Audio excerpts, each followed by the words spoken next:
Bem-vindos à nossa aula de número 155, item 16 do capítulo 17, capítulo A Troca Indireta. Estamos tratando agora das relações monetárias.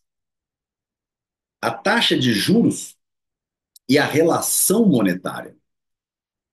Nós vimos no item anterior, muito apropriadamente, as taxas de câmbio interlocais, explicando que os problemas da balança comercial de um país não estão ligadas às mercadorias em si, e sim ao papel poupador da sociedade ou gastador.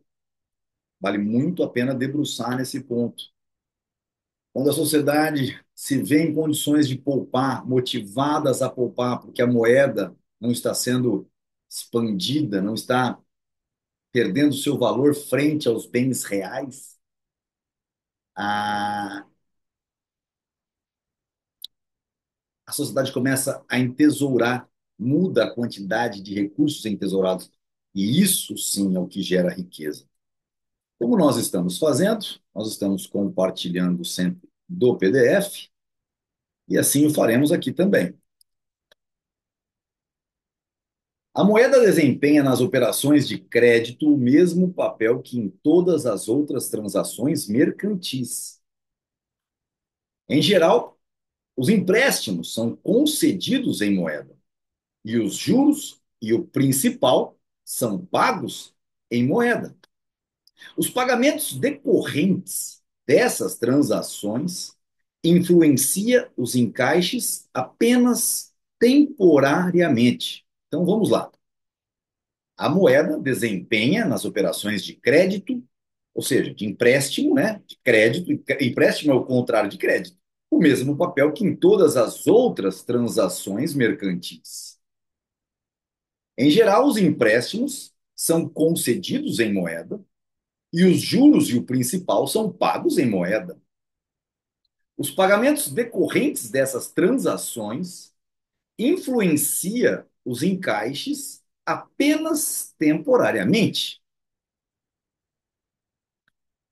Os pagamentos decorrentes dessas transações influenciam os encaixes apenas temporariamente. As pessoas que recebem os empréstimos, os juros e o principal usam o dinheiro recebido para o consumo ou para o investimento. Independentemente do fluxo de dinheiro recebido, essas pessoas só aumentarão os seus encaixes se forem motivadas por razões específicas a agir dessa maneira. O estado final da taxa de juros do mercado é o mesmo para todos os empréstimos do mesmo tipo. Olha que coisa interessante. O estado final da taxa de juros do mercado é o mesmo para todos os empréstimos do mesmo tipo. As diferenças na taxa de juros são causadas ou por diferenças na confiabilidade e honorabilidade do devedor, ou por diferenças nos termos do contrato.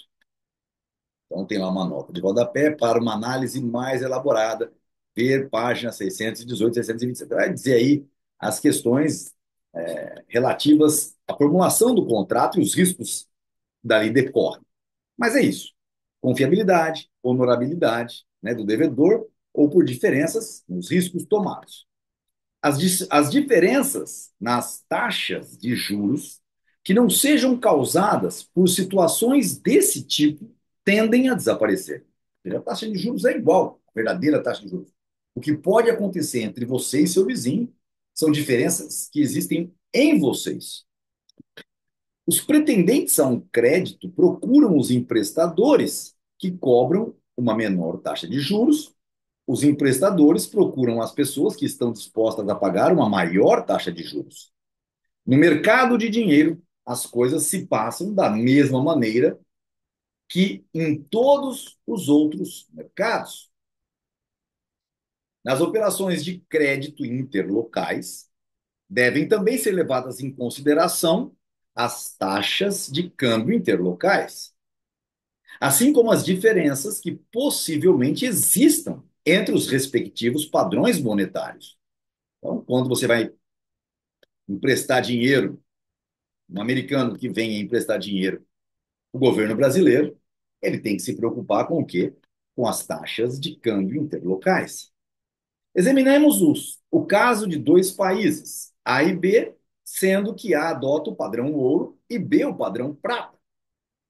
O emprestador que examina a possibilidade de emprestar moeda de A para um habitante de B deverá, primeiro, vender o ouro em troca de prata e, mais tarde, no vencimento do empréstimo, lá no país B, vender prata em troca de ouro.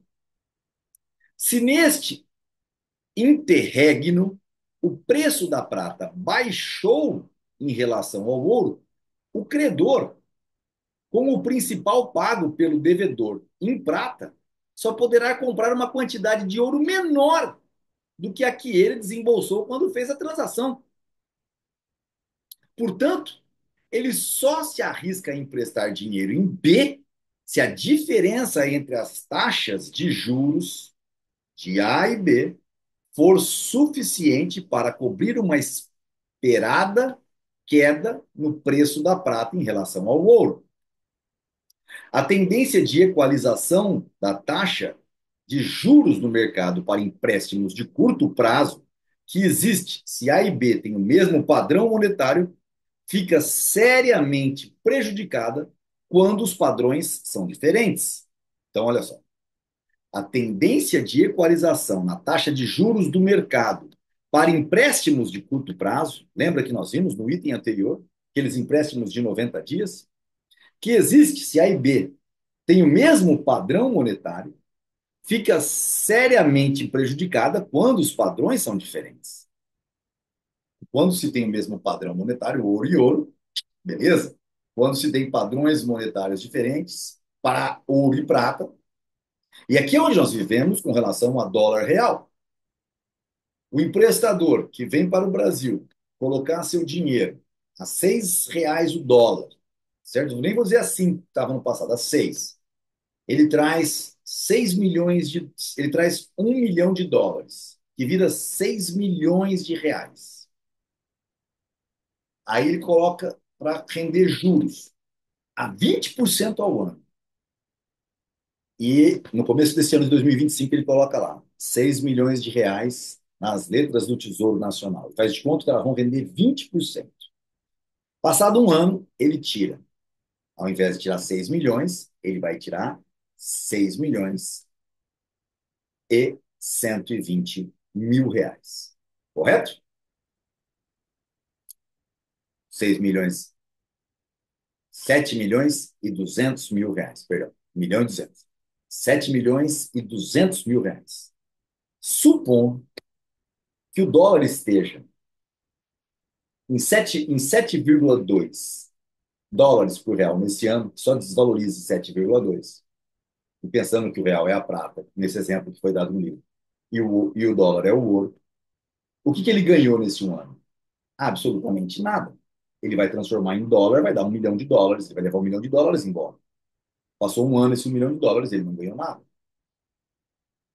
Se o real se desvalorizar mais do que de 6 para 7,2, do que os 20%, o que acontece? Ele sai perdendo.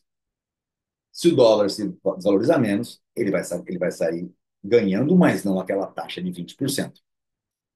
E é esse o exercício. Se A e B têm o mesmo padrão monetário, os bancos de A não poderão expandir o crédito se os de B não adotarem a mesma política. Olha que coisa interessante, porque isso daqui mostra o porquê do Bank of International Settlement, que são os bancos, é o banco central dos bancos centrais. Ora, naquele momento da pandemia, o governo americano resolveu aumentar a base monetária, a ordem era todos os países deveriam aumentar a mesma base monetária. Aqueles que não tivessem aumentado teriam valorizado sua moeda. A pena o Brasil não ter entendido essa condição, essa oportunidade. A expansão de crédito em A faz com que os preços aumentem e que diminua temporariamente a taxa de juros, enquanto os preços e juros em B permanecem inalterados. Consequentemente, as exportações de A diminuem e suas importações aumentam. Além disso, os emprestadores residentes em A procuram fazer suas aplicações de curto prazo em B. O resultado é uma drenagem de recursos para o exterior, que faz com que diminuam as reservas monetárias dos bancos de A. Se os bancos de A não abandonar sua política expansionista, ficarão insolventes. Esse processo tem sido interpretado de uma maneira inteiramente errada. As pessoas dizem que o Banco Central de um país tem a função importante e vital a cumprir, no interesse da nação. O Banco Central teria o sagrado dever, dizem eles, de preservar a estabilidade das taxas de câmbio de moedas estrangeiras e proteger as reservas de ouro da nação contra os ataques dos especuladores estrangeiros e dos seus cúmplices nacionais. A verdade é que tudo que um banco central faz para evitar que se evapore a sua reserva de ouro, ele o faz para poder preservar a sua própria solvência. Tendo comprometido a sua liquidez financeira ao expandir o crédito, precisa agora desfazer o que já fez, para evitar consequências desastrosas. Sua política expansionista finalmente esbarra nos obstáculos que limitam a emissão da moeda fiduciária. Ao se lidar com questões monetárias, assim como com todos os outros problemas catalácticos, não se deve fazer uso da terminologia militar. Não há uma guerra entre os bancos centrais. Não existem forças sinistras atacando a posição de um banco e ameaçando a estabilidade de taxas de banco, de câmbio, perdão. Não há necessidade de um defensor para proteger o sistema monetário de um país. Além do mais, não é verdade que o que impede o Banco Central ou os bancos privados de um país de reduzirem a taxa de juros de um mercado interno sejam considerações sobre a preservação do padrão ouro e sobre a estabilidade das taxas de câmbio, ou ainda considerações quanto à necessidade de frustrar as maquinações do cartel internacional formado pelos banqueiros capitalistas. A taxa de juros do mercado não pode ser reduzida por meio de uma expansão de crédito, a não ser por um período curto, e mesmo assim sofrendo todas aquelas consequências descritas na teoria do ciclo econômico. Quando o Banco da Inglaterra, dando cumprimento aos termos de um contrato, resgata uma nota bancária, não está prestando desinteressadamente um serviço vital ao povo inglês.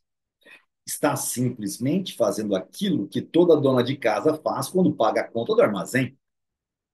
A ideia de que haja algum mérito especial no fato de um banco central cumprir suas obrigações voluntariamente assumidas só pode surgir e ganhar corpo porque os governos têm repetidamente concedido a esses bancos o privilégio de não pagar as importâncias que os seus clientes tinham direito a receber.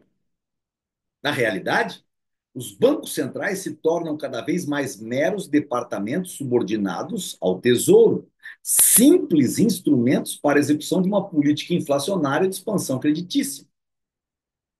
Na prática, não faz a menor diferença se pertencem ou não ao governo e se são diretamente dirigidos por funcionários do governo.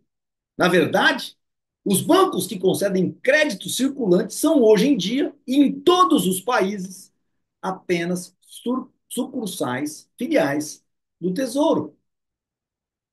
Só há uma maneira de manter uma moeda nacional ao par com o ouro e com as divisas estrangeiras: conversibilidade incondicional. O Banco Central tem que comprar, ao par, qualquer quantidade de ouro ou de divisas que lhe for oferecida. dando em pagamento notas bancárias ou depósitos em conta corrente. Por outro lado, tem que vender ao par, sem discriminação, qualquer quantidade de ouro e divisas que lhe for solicitada pelo público, recebendo em pagamento notas bancárias, peças de moeda metálica ou saldos de conta corrente. Então, o que significa conversibilidade incondicional?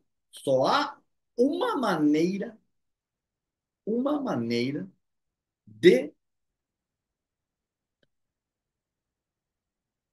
manter uma moeda nacional ao par com o ouro e com as divisas estrangeiras, que também tem que estar a par com o ouro. Conversibilidade incondicional. Esta é a palavra de ordem. E o que significa essa conversibilidade incondicional? O Banco Central tem que comprar ao par qualquer quantidade de ouro ou de divisas que lhe for oferecida, dando em pagamento notas bancárias ou depósito em conta corrente. Isso por um lado. E por outro lado, tem que vender ao par, sem discriminação, qualquer quantidade de ouro e divisas que lhe for solicitada pelo público, recebendo em pagamento notas bancárias, peças de moeda metálica ou saldos de conta corrente. Esse é o jogo. Esta era, esta foi a política dos bancos centrais no regime do padrão ouro, Gold Standard. Vamos ver lá o que é o Gold Standard. Padrão ouro. Moeda mercadoria em que a mercadoria era o ouro. É o sistema monetário nacional ou internacional em que, a unidade monetária é representada por um determinado peso de ouro de qualidade definida, 18 quilates, né, 24 quilates. Então, esse é o padrão bem definido do que é o ouro. Então, $1 equivale a 1,35 avos de uma onça, tá certo? Pouco menos de 1 grama de ouro, né? Seria isso. As moedas de ouro são usadas nas transações comerciais, bem como mantidas como encaixe pelos indivíduos. Então, você tem moedas de ouro, cunhadas em ouro, vale muito. Aí você pode transacionar com elas, fazer seus contratos. 3, somente as moedas de ouro têm curso legal e restrito. Somente as moedas de ouro têm curso legal e restrito. Fazer o que você quiser de negociação. A autoridade monetária nacional se obriga a trocar, sem restrições, ouro por unidades monetárias e vice-versa. Então, você pode levar sua moedinha de ouro, ele vai te dar uma nota, e se voltar lá amanhã, você dá a nota, ele te dá a sua moeda de ouro no mesmo peso, na mesma qualidade, sem cobrar nada por isso. Ah, e vice-versa, pelo valor ao par. Isso significa o que eu acabei de falar. Consideradas apenas as despesas de cunhagem e de manuseio do ouro. Ora, você vai deixar lá, então tem o custo de manutenção, tá certo? De proteção. A autoridade monetária, sim, a autoridade monetária nacional garante o valor de qualquer moeda metálica fracionária e dos substitutos de moeda ao par e os retira de circulação depois de resgatá-los. Você foi lá com a sua substituto de moeda, entregou para o governo brasileiro, ele te dá o equivalente em ouro e rasga.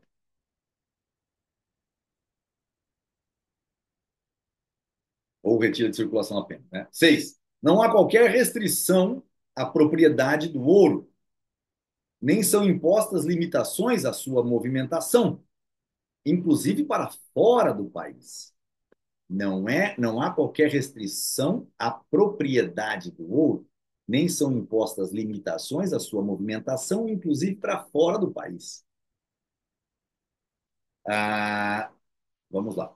Esta era a política dos bancos centrais do regime do padrão ouro. Vale a pena todo mundo ter noção, como economista austríaco, e guardar isso aqui. Esta era também a política dos governos e dos bancos centrais que haviam adotado o sistema monetário comumente denominado de padrão de conversibilidade em ouro, padrão conversível em ouro, Gold Exchange Standard. Então, o que que era esse padrão? Padrão conversível em ouro, Gold Exchange Standard. Era o quê? Vamos ler. Sistema monetário nacional em que, a unidade monetária é definida legalmente como equivalente a um determinado peso de ouro, dito valor paritário, ao par paritário. Nas transações domésticas são usados apenas substitutos de moeda, isto é, não existem moedas de ouro, você não fica com ouro. A autoridade monetária nacional garante o valor de todos os substitutos de moeda pelo valor paritário, ao par. 4. A autoridade monetária acional é a única detentora de ouro nacional. A autoridade monetária nacional é a única detentora de ouro. Então você tem que deixar seu ouro lá, pegar o substituto de moeda. Você não pode ir lá e pegar o seu ouro de volta. Todas as demais transações de ouro com o exterior são feitas por seu intermédio. Quando você compra lá fora, as transações com ouro são feitas pelo Tesouro Nacional e não por você. Tá certo? E aqui nasce o ditado americano do If you don't hold it, you don't own it. Se você não tem nas suas mãos, você não é o dono. Esse substituto de moeda, esse papelzinho, pode ser desvalorizado somente baseado num político que não vale mais tantos, ou sequer vale o seu direito de vir aqui pegar em ouro. A única diferença entre, por um lado, o padrão ouro ortodoxo, né, Gold Standard, ou clássico, tal como existiu na Inglaterra dos anos 20, do século XIX, até a deflagração da Primeira Guerra Mundial, e em outros países, e por outro lado, o padrão conversível em ouro reside no uso de moedas de ouro no mercado doméstico. Então, a única diferença entre um sistema e outro, né, do Gold Standard para o Gold Exchange Standard, se fosse válido, que o governo não vai se desvalorizar, a única diferença entre, por um lado, o padrão ouro ortodoxo ou clássico, existiu na Inglaterra dos anos, como existiu na Inglaterra dos anos 20 do século XIX, até a deflagração da Primeira Guerra Mundial, e em outros países. E, por outro lado, o padrão conversível em ouro reside no uso das moedas no mercado interno.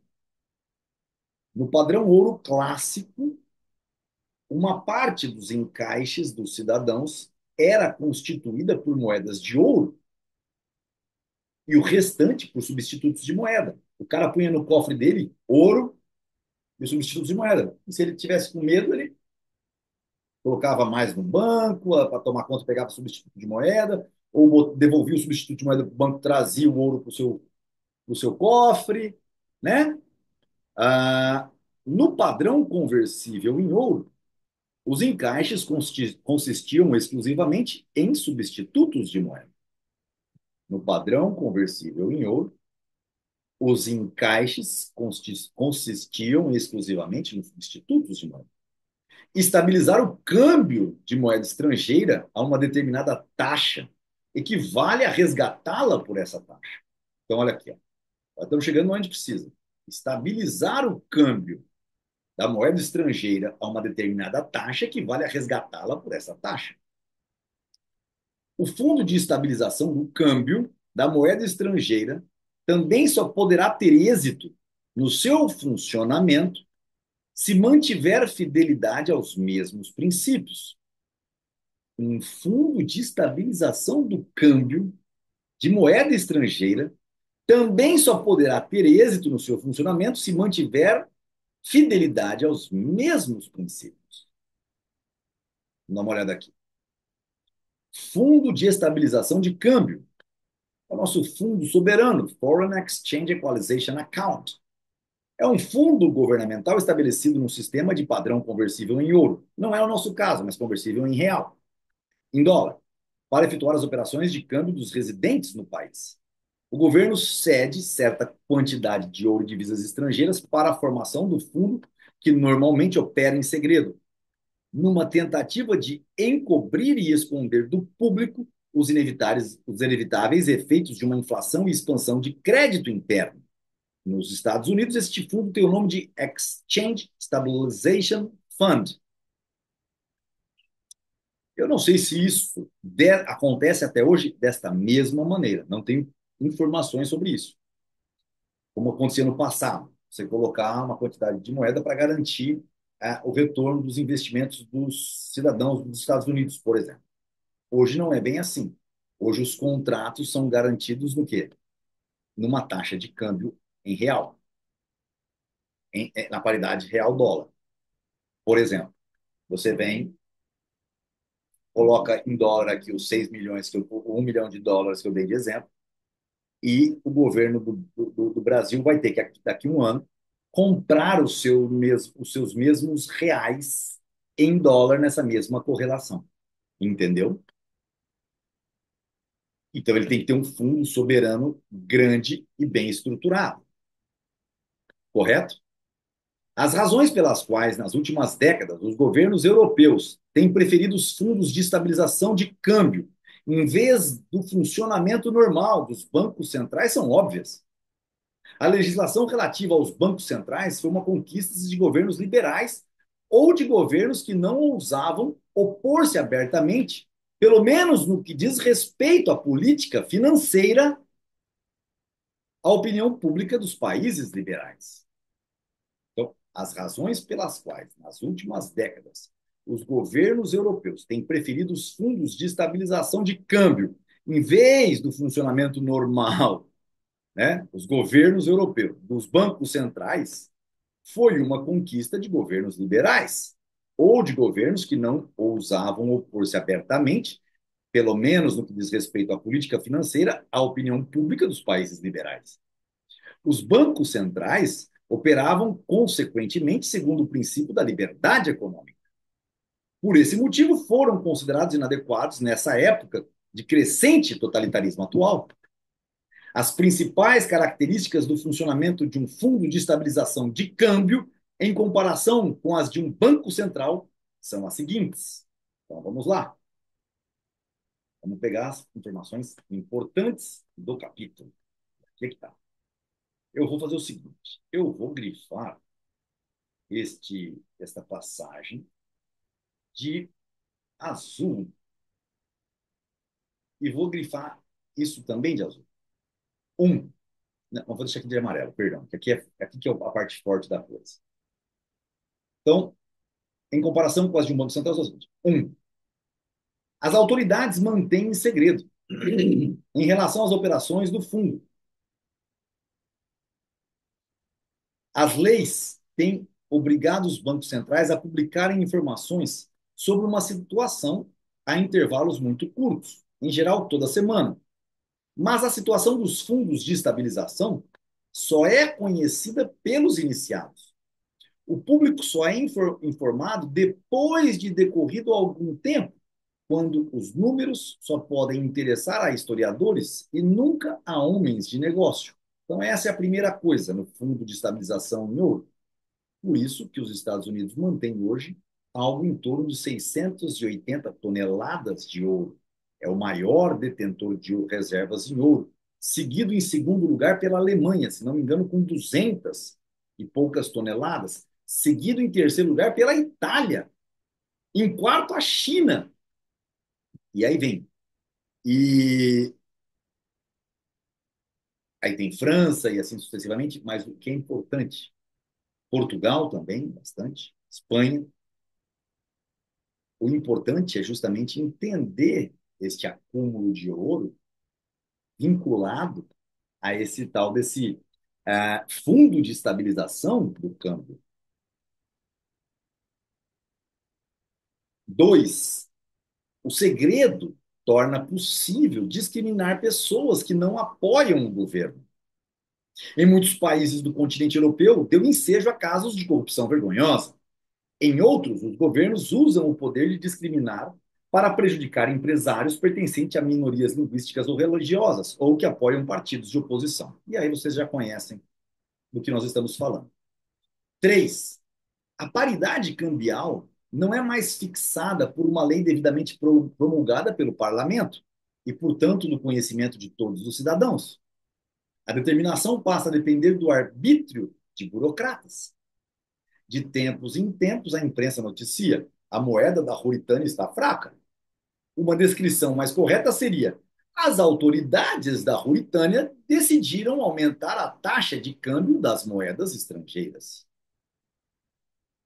Entendeu? É o que está acontecendo agora no Brasil. Estou falando em 2 de janeiro de 2025. Nós vamos ver adiante essa questão das desvalorizações, página 888 e 891. E aí vocês vão entender tudo que os governos fazem e por que fazem. Um fundo de estabilização do câmbio não é uma varinha mágica capaz de acabar com os males da inflação. Não dispõe de quaisquer outros meios além dos disponíveis aos bancos centrais ortodoxos. E da mesma forma que os bancos centrais jamais conseguirão manter estável a taxa de câmbio se existir no país inflação e expansão de crédito. Inflação é aumento de base monetária e expansão do crédito com esse aumento da base monetária. Tá certo? Sempre se lembrando disso. Ok, pessoal? Os bancos centrais jamais conseguirão, né, se existir. Segundo, um argumento muito usado: os métodos ortodoxos que tentam evitar uma drenagem externa por meio de uma desvalorização não funcionam mais, porque as nações já não estão dispostas a obedecer às regras do jogo. Ora, o padrão ouro não é um jogo, é uma instituição social. Seu funcionamento não depende de estarem as pessoas dispostas a respeitar certas regras arbitrárias. Seu funcionamento decorre de uma inexorável lei econômica. Então, o funcionamento do padrão ouro decorre de uma inexorável lei econômica. Em reforço do argumento em questão, os críticos alegam o fato de que, no período entre guerras, um aumento da rates of discount, taxa de juros calculados e pagos adiantadamente, exceto quando expressamente ressalvado. Este termo refere-se à taxa oficial cobrada pelo Banco Central para desconto dos papéis de curto prazo de outros bancos. No ZEUA, a taxa de desconto oficial é a taxa que o Federal Reserve cobra dos bancos afiliados. Na Inglaterra é conhecido como a taxa bancária. Então vamos lá. Em reforço ao argumento em questão, os críticos alegam o fato de que, no período entre guerras, um aumento da taxa de desconto não conseguiu interromper a drenagem externa, isto é, a saída de moeda metálica e a transferência de saldos bancários para os países estrangeiros. Ora, pessoal, procurem Tratado de Bretton Woods, o que foi, e tentem relacioná-los com esse aqui. Não estou falando do fim do Tratado de Bretton Woods, que foi em 71, quando o Nixon manda as favas qualquer correlação, que é pior do que o próprio tratado em si, no sentido de como foi feito e quem ficou segurando o ouro nas suas mãos, no período entre guerras. Né? Horas. Procurem essa informação. Mas leiam de forma bem cabeça aberta, bem procurando a encontrar a correlação com o que nós estamos contando aqui.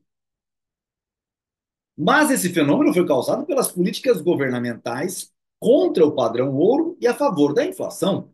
Se a expectativa de uma pessoa é de que irá perder 40% do seu saldo bancário em virtude de uma desvalorização iminente, procurará transferir o seu depósito para o estrangeiro e não mudará de ideia só porque a taxa de desconto aumentou 1 ou 2%. Não, manda meu ouro lá para a Suíça. Ah, mas você perder 2%, não tem problema. Vou perder 40% se eu largar aqui. Esse aumento da taxa de desconto, obviamente, não compensa uma perda 10 ou 20, ou mesmo 40 vezes maior. Evidentemente, o padrão ouro não pode funcionar se os governos têm interesse em sabotar o seu funcionamento. Horas. Hoje você pode comprar ouro, pedir lá para Ouro Minas te mandar na sua casa. Abaixo de uma onça, eles não vão.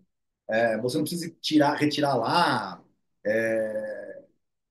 Eles te mandam pelo correio, você paga uma taxa de seguro. Você pode colocar no seu cofre. O grande problema é que eles se informam para o Banco Central e para o Tesouro que você tem ouro na sua casa. Se um dia o banco, o Estado quiser vir tomar de você, como fez no passado, lá nos Estados Unidos, em 1913, né, com o decreto, você está enrolado. É isso que Mises está colocando aqui. Evidentemente, o padrão ouro não pode funcionar se o governo vai sabotar, porque o governo quer te roubar. Então, esse é o ponto-chave. E aqui a gente vai encerrando essa aula, e é o que a gente foi vendo com relação desde o item, nós estamos no item 16, mas desde o item 13, né? Quando a gente falou o tamanho e composição dos encaixes e como isso interfere nos, ah, na inflação e na desvalorização da moeda, o balanço de pagamentos. Então, e o estudo nosso no item 14 foi a construção de dois países com a mesma correlação de moeda, mercadoria em ouro. Lembram disso? Nós usamos esse modelo. No 15, a taxa de câmbio interlocal, que foi, então, no caso da diferença entre ouro e prata. E agora vimos a taxa de juros e a relação monetária. Tá certo? Perfeito? E encerramos aqui o item 16. Até a próxima aula, sendo que será a 156, né? Essa foi a 155. Até lá.